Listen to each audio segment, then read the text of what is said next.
Y ahora la entrevista. Seguí escuchando el Ágora en Radio Nacional. Hoy nos referíamos a los dichos de Larreta, victimizándose porque el Congreso de la Nación, o mejor dicho, la Cámara de Diputados, ¿no? Dio la media sanción a este proyecto que restituye el punto de coparticipación federal que Macri le había regalado, podríamos decir, ¿no?, a la Ciudad Autónoma de Buenos Aires en 2016, al inicio de su mandato. Y ayer también nos referíamos a este tema y recomendábamos la nota que el doctor David Yud publicó en nuestro portal El Ágora Digital, en el que se refiere a la tensión política que existe entre nación y ciudad y repasa algunas cuestiones que luego el mismo Máximo Kirchner también expresó en su intervención en la última sesión de diputados, donde se le dio la media sanción a este proyecto. Así que para conversar un poco más sobre este tema de la coparticipación federal, vamos a conversar justamente con el doctor David Yud, que siempre nos ayuda a arrojar un poco de luz en estos temas y que, como decíamos hace unos días, nos ha hecho notar que este conflicto entre nación y ciudad escaló a un punto en que por primera vez desde el Ejecutivo Nacional se llegó a demandar penalmente al jefe de gobierno porteño. David, buen día, ¿cómo estás? Victoria y Juan Ignacio te saludan. Buen día, Juan Ignacio, buen día, Victoria, un gusto estar en contacto con ustedes, como siempre, y con su audiencia. Bueno, muchas gracias, David, el gusto es nuestro porque siempre, como decíamos, ¿no?, nos aportás elementos para pensar estas situaciones. Y en ese sentido quería comenzar hablando de tu artículo. Un poco la idea que argumentás es que si bien Alberto llamó en alguna ocasión a Larreta mi amigo, subterráneamente hay una gran tensión entre ambos gobiernos. Sí, ha surgido en relación a esta readecuación de los fondos nacionales que van a la Ciudad de Buenos Aires, y es la respuesta a una situación de privilegio en la cual el anterior gobierno había colocado a la Ciudad de Buenos Aires. Ahora, aquí cabe también un análisis político y una referencia histórica. Ajá. El análisis político es que la fuerza política que estuvo en el gobierno con el presidente Macri es una fuerza política originaria de la Ciudad de Buenos Aires. Nació acá, en la Ciudad de Buenos Aires, digo acá porque yo estoy en Buenos Aires, sí, en la ciudad, nació en la Ciudad de Buenos Aires, se desarrolló y acumuló políticamente desde la Ciudad de Buenos Aires y representa a poderes fácticos que están en la Ciudad de Buenos Aires.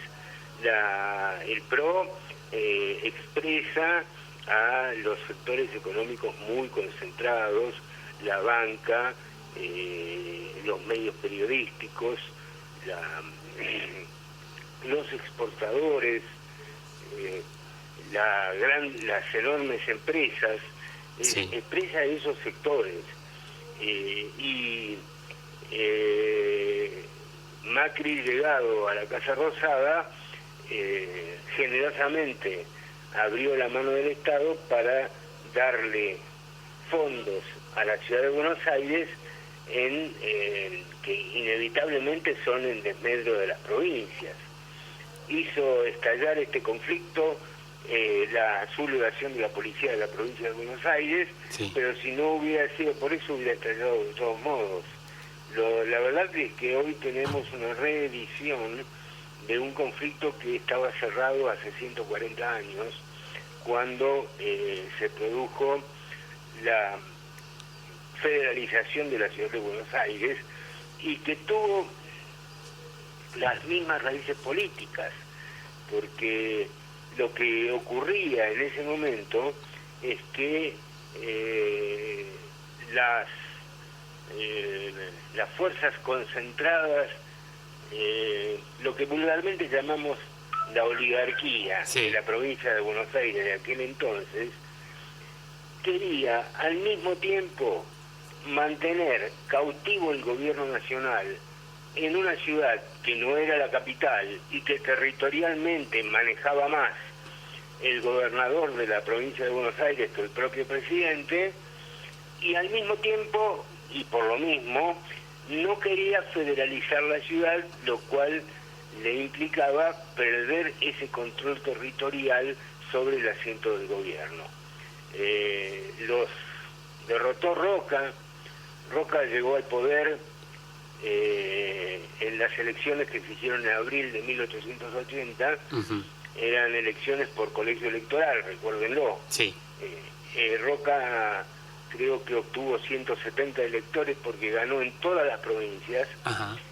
Y el oponente, el candidato opuesto, que iba como candidato independiente, era Carlos Tejedor, el gobernador de la provincia de Buenos Aires, que ganó solamente en la provincia de Buenos Aires.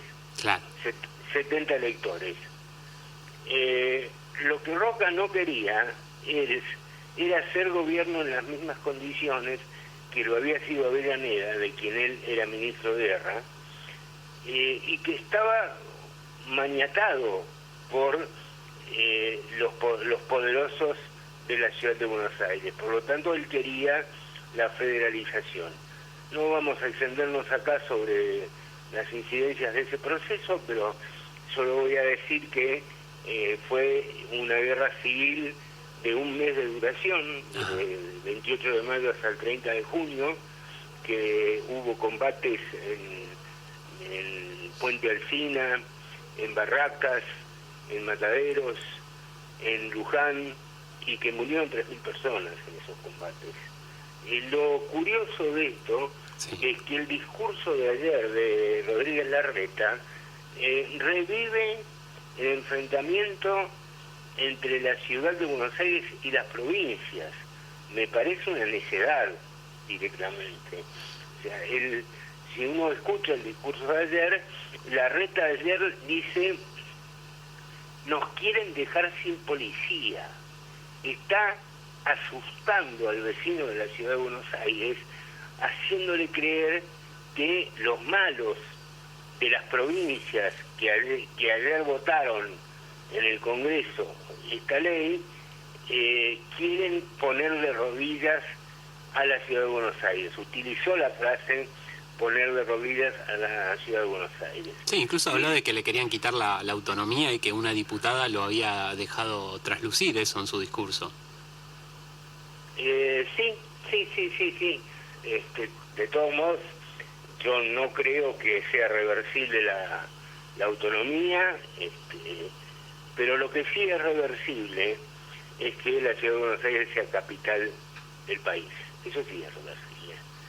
Porque la permanencia de esta situación, donde los poderes económicos muy concentrados tienen el control territorial de la capital, y el presidente de la Nación, ante determinados movimientos, lo único que puede hacer es mirar por TV, realmente no es sostenible. Vos estás pensando en imágenes como las que se vieron en el funeral de Maradona, me imagino. En eso, y también en las imágenes que se vieron con las manifestaciones anticuarentena en el Obelisco, sí, donde la prensa que es afín al gobierno fue vapuleada, hubo periodistas agredidos y la policía no intervino. Además, esas movilizaciones fueron movilizaciones convocadas en infracción a las normas vigentes en ese momento, y el gobierno de la ciudad, que tiene el poder territorial, no intervino. Y mucha gente se preguntaba por qué no interviene la Policía Federal. Y no interviene porque no puede intervenir, porque el jefe, el presidente, sí, no tiene poder territorial sobre la capital, lo cual es un sinsentido realmente. David, pero esa situación no se daría en cualquier otro lugar donde se traslade la capital. No, porque si se federaliza un territorio, el jefe territorial del territorio federalizado es el presidente de la nación. Esto es lo que ocurre, por ejemplo, en Estados Unidos, donde el jefe territorial de la ciudad de Washington es el presidente. O lo que ocurre en Australia con Canberra, que es lo mismo. La autonomía de la ciudad de Buenos Aires es la autonomía más fuerte del mundo, quizás es el único lugar donde las autoridades nacionales carecen de fuerza territorial. Esto fue impuesto por la reforma constitucional de 1994. Hasta 1994 no existía jefe de gobierno sino intendente, y el intendente lo designaba el presidente de la nación. Claro, no era electo por la ciudadanía.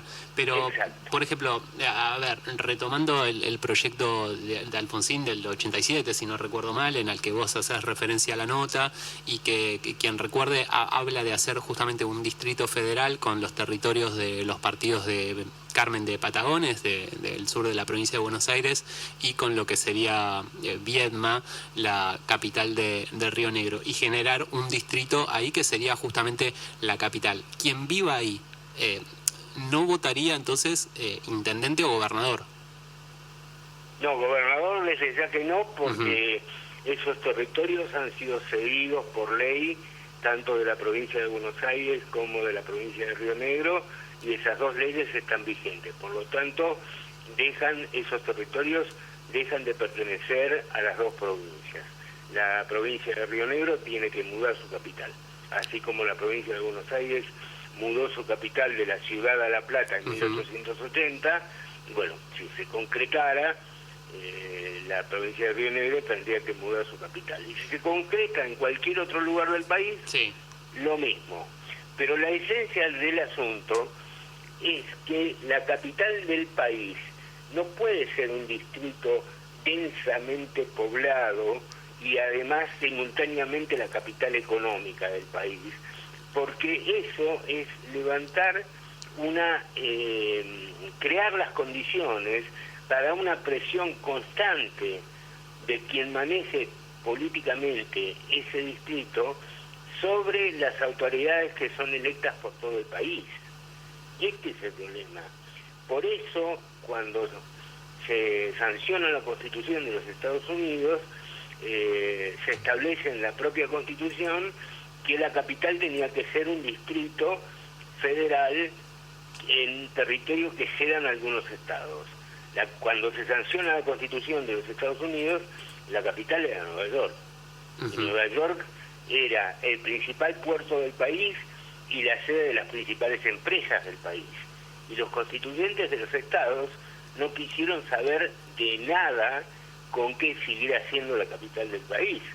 Ellos sostenían que había que separar el poder político del poder económico. Bien. Se dio un proceso similar en Australia, que sacó la capital de Sydney y construyó Canberra, y se dio un proceso similar en Brasil, donde se comenzó a discutir esto con el fin de la monarquía en 1889, y se concretó en 1956 con una ley que mandó sancionar el presidente Kubitschek.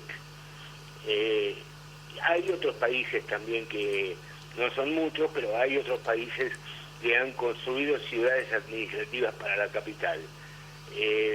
Me parece que la Argentina, con la macrocefalia que tiene, la concentración de su población en el área de Capital y Gran Buenos Aires, necesita separar la capital de el centro del poder económico del país, porque si no queda muy condicionada la democracia en términos de que la voluntad política de las personas que viven en las 23 provincias es sobrepasada por este poder fáctico. Claro. David, también pensaba que esto, bueno, la ley de coparticipación ya es casi imposible de cambiarla, pero también hace hincapié en la cuestión del federalismo, ¿no? Porque a la mañana de hoy o a la tarde de ayer, no me acuerdo, el diario La Nación, esto que vos hacías referencia, ¿no? Los medios de comunicación hegemónicos se encuentran en la capital federal, nombraba a cuáles habían sido los diputados elegidos por los porteños y que habían votado a favor de este proyecto de ley, y los ponía más o menos como traidores, pero no hacía esa misma comparación con quienes eran diputados provinciales de distintas provincias y votaron en contra, o sea, a favor de la capital federal, y no los ponían como traidores, ¿no? Siempre también creo que pone un poco en jaque la cuestión del federalismo en nuestro país. Sí, por supuesto. El federalismo en nuestro país es declamativo, no es un federalismo real. Si uno hace una comparación entre las constituciones de otros estados federales y la Argentina, particularmente entre la constitución de la Argentina y de los Estados Unidos, se va a dar cuenta que no hay punto de comparación entre uno y otro, y que realmente los poderes de la soberanía de las provincias está virtualmente invisibilizada. Empecemos por decir que una situación como la que hemos visto varias veces acá en la Argentina, que es el presidente extorsionando a los senadores de las provincias con que o votan como él pide o les corta los fondos, en Estados Unidos es impensable. Ese presidente iría preso en 24 horas. ¿Y por qué se puede hacer esto? Y se puede hacer por el sistema económico que impuso Alberdi, que era partidario de una presidencia extraordinariamente fuerte, y él mismo dice en sus obras que el sistema que él propone, a pesar de que se llama federal, en realidad es un sistema mixto. No es un sistema mixto. El presidente tiene casi la suma del poder público. La puede ejercer cuando es del mismo signo que el poder económico y los medios de difusión. Ahí sí tiene la suma del poder público, y lo vimos con Macri. Sí. Lo vimos muy claramente con Macri. En este caso, la situación de hoy, el presidente no puede ejercer en plenitud sus poderes porque la oposición tiene instrumentos y fuerza como para armarle una revuelta de la clase media. Pero la realidad es que el sistema argentino dista mucho de ser federal. Y una medida, no todas, no habría que cambiar la Constitución para volverlo, para instalar un verdadero federalismo, pero una de las medidas es sacar la ciudad capital de la ciudad de Buenos Aires.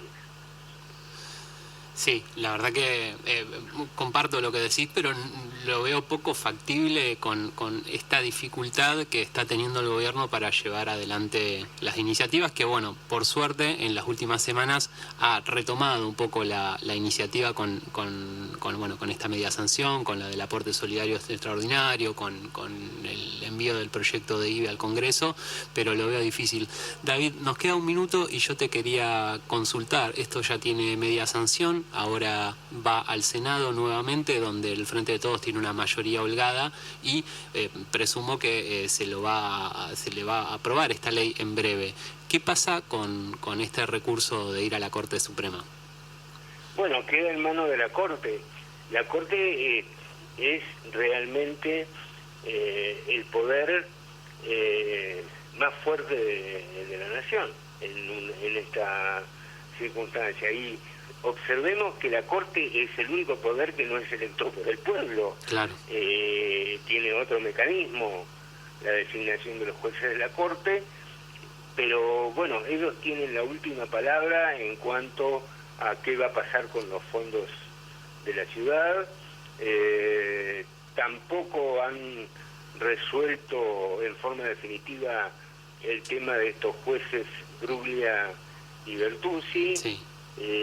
También han dejado pasar barbaridades con las llamadas causas armadas, la causa Cuaderno sobre todo, donde hace pocos días un fallo de casación directamente validó un procedimiento contra la ley. Sí. La Corte se ha constituido en un poder que está por encima de los dos poderes electivos, está por encima de los representantes del pueblo, y es realmente un problema. Coincido. Es un problema para la democracia, ¿no? ¿Qué va a pasar? Y no lo podemos saber. Bien. Porque la Corte siempre juega a apretar mucho y no terminar de ahorcar. Sí, coincido. Habrá que estar atentos, David, pero bueno, nuevamente agradecerte por esta comunicación. Súper interesante la cuestión porque nos remite, como vos decís, a un tema histórico, a un debate histórico que parecía cerrado y se vuelve a abrir. Y bueno, con razón, porque está esta acción de Macri en 2016. Así que nuevamente agradecerte, David, por tu tiempo. Bueno, muchas gracias y les agradezco yo a ustedes por permitirme estar en contacto con la audiencia. Un abrazo. Un abrazo grande, David. Muchas gracias. Era David Yud, abogado, nuestra persona...